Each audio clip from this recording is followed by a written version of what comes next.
श्री वृंदावन धाम की।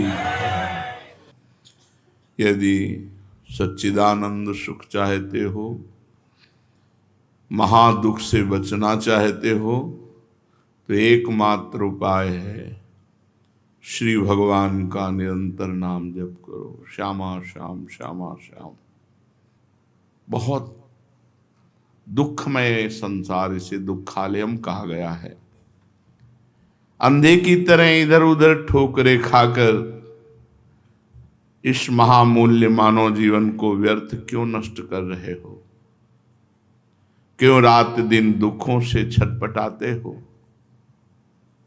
आठों पहर सुख के लिए हाय हाय करते हो, सोते जागते सब समय भगवान का स्मरण नहीं करते हो, तो कभी सुखी नहीं हो सकते। कहीं भी सुख मिला हो किसी को तो बताओ। जिसको सुख समझकर भोग रहे हो, वही तुम्हारी छाती जला रहा है, वही तुम्हें दुख दे रहा है, वही तुम्हें अशांति प्रदान कर रहा है। देखो ना, जहां भी सुख की कल्पना करते हो, वहीं दुख से टकरा कर चूर चूर हो जाते हो।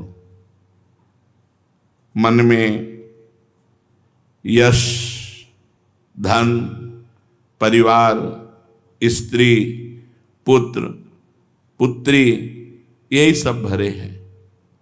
बार बार जन्म मरण, बार बार दुख, यही सब भोगना पड़ेगा। अगर सुख चाहते हो, अभी तक जिस सुख का कहीं दर्शन भी नहीं मिला, वो तुम्हारे अंदर है और वो भगवान के नाम जप से ही प्रकाशित होता है। जितना भटकना चाहो भटक लो, जितने जन्म भटकना चाहो भटक लो, संसार में सुख नहीं है, सुख भगवान के सुमिरन में है। राधा राधा राधा राधा। सोचते हो स्थान परिवर्तन करने से सुख मिल जाएगा। भारत में इतनी सुविधा नहीं है जितनी इंग्लैंड में है, थाईलैंड में है, अमेरिका में है। कर्मों का जाल बिछा हुआ है, उसे कोई टाल नहीं सकता। बिना भगवान के कोई बचा नहीं सकता। पांडवों के जलाने के लिए दुर्योधन ने लाक्षागृह का निर्माण करवाया था। असंभव था बचना, लेकिन बचाने वाले भगवान श्री कृष्ण एक बाल भी नहीं झुलसा और सब व्यवस्था बन गई थी विदुर जी के द्वारा। सुरंग और सब, वो सब भगवान। अगर हम भगवान का आश्रय लेंगे, भगवान का भजन करेंगे, तो ही हम दुखों से बचेंगे। नहीं हटकर कहाँ जाओगे? जहां जाओगे वहीं माया मिलेगी। माया ही तो है। गो गोचर जहां लग मनु जाई, सो सब माया जानहु भाई। जहां तक तुम्हारी दृष्टि और मन जाएगा, सब मायामय हो। जहां मायामय है वहां दुख ही दुख है। दुखालयम शाश्वतम। नाशवान सब वस्तुएं हैं और दुख है। हटने की जरूरत नहीं है, भागने की जरूरत नहीं है। जरूरत है भगवान के भजन की। जहां हो वहीं डट के भजन करो, देखो आनंद आ जाएगा। जब इस सत्य बात को समझ जाओगे कि सभी देश, सभी काल, अनुकूल प्रतिकूल दिखने वाली परिस्थितियों में एकमात्र भगवान विधायक है, भगवान ही विधान करने वाले हैं।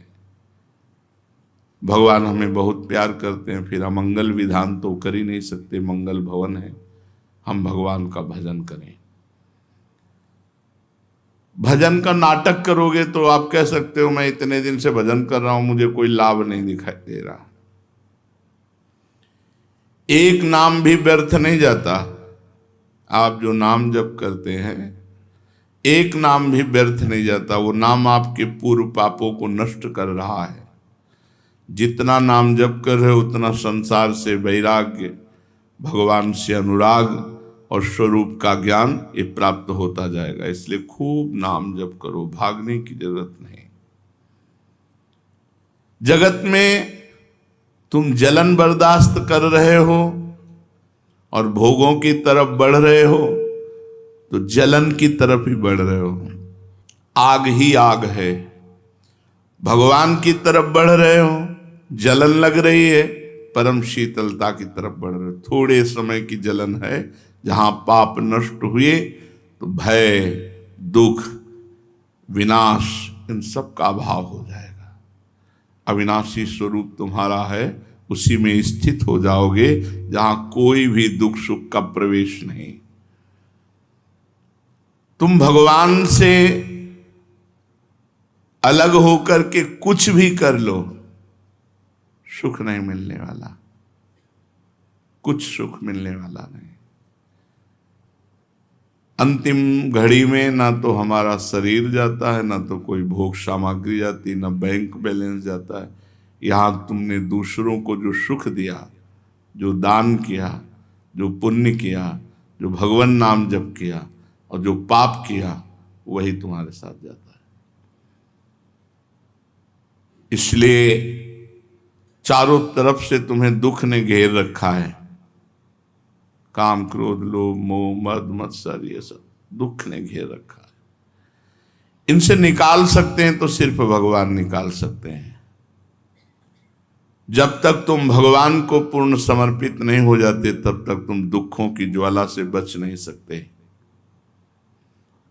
भगवान सर्वत्र हैं, इसलिए तुम्हारे साथ हैं। तुम उनका सुमिरन करोगे तो उनको देख पाओगे और सुखी हो जाओगे। तुम ऐसा कर सकते हो, हिम्मत करो निरंतर भजन करने की।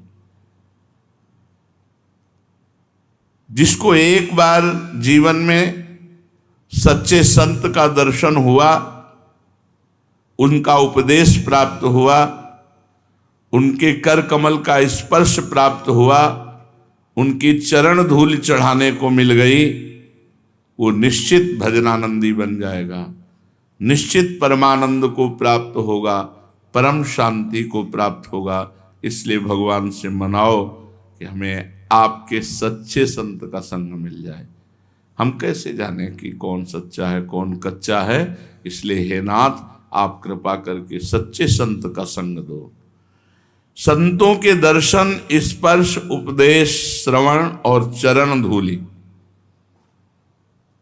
इतने मात्र से ही भगवान की प्राप्ति हो जाती है। यदि हमें रोज संत दर्शन हो रहे, रोज उनका जो उपदेश है वो श्रवण करने को मिल रहा है, और स्पर्श तो सौभाग्य से ही मिलता है।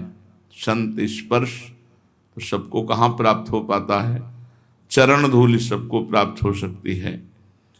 अपने जीवन को यदि उन्नतशील बनाना है तो संत दर्शन, संत उपदेश श्रवण और संत स्पर्श और संत चरण धूलि, ये बहुत जल्दी अंतःकरण को शुद्ध करके भगवत प्राप्ति के अधिकारी बना देता है। याद रखो, संत दर्शन तत्काल प्रभाव दिखाता है। हमारे चित्त को संसार से हटाकर भगवान की तरफ। कितने ऐसे गृहस्थ साधक आते हैं जो बड़े भजनानंदी हैं, एकांतिक में कितने आते हैं जिनको देखकर लगता है कि भगवान की कृपा। गृहस्थ होते हर कर्म भगवान को समर्पित, हर समय नाम जप का अभ्यास, जो जो उन्होंने एकांतिक में श्रवण किया। संत प्राप्ति का फल तत्काल प्रभाव दिखा देता है। कौआ से हंस बना दे, मज्जन फल पेखिए तत्काला, काक होए पिक बको मराला। तत्काल जो संत समागम रूपी प्रयागराज है, इसका अवगाहन करने से तत्काल कौआ हंस बन जाए, अर्थात बुरे आचरण करने वाला महान आचरण करने वाला बन जाए। कौआ कोयल बन जाए और बगुला हंस बन जाए। काक होए पिक बको मराला, मज्जन फल पेखिए तत्काला। संत समागम तत्काल फल प्रदान करता है। यदि सच्चे संत का संग मिल जाए तो निश्चित जीवन का परिवर्तन है। संतों के द्वारा कभी किसी का अहित नहीं होता। वे यदि किसी का शाप दे दे तो परिणाम में भगवत प्राप्ति ही होती। जैसे देवर्षि नारद जी ने नलकूबर मणिग्रीव को श्राप दिया, जाओ तुम जड़ की तरह नंगे खड़े हो गंगा जी में, अपवित्र विचार वाले, तुम वृक्ष योनि को प्राप्त हो। तो नलकूबर मणिग्रीव यमलार्जुन बने, लेकिन कहाँ के बने? भगवान के घर के दरवाजे के।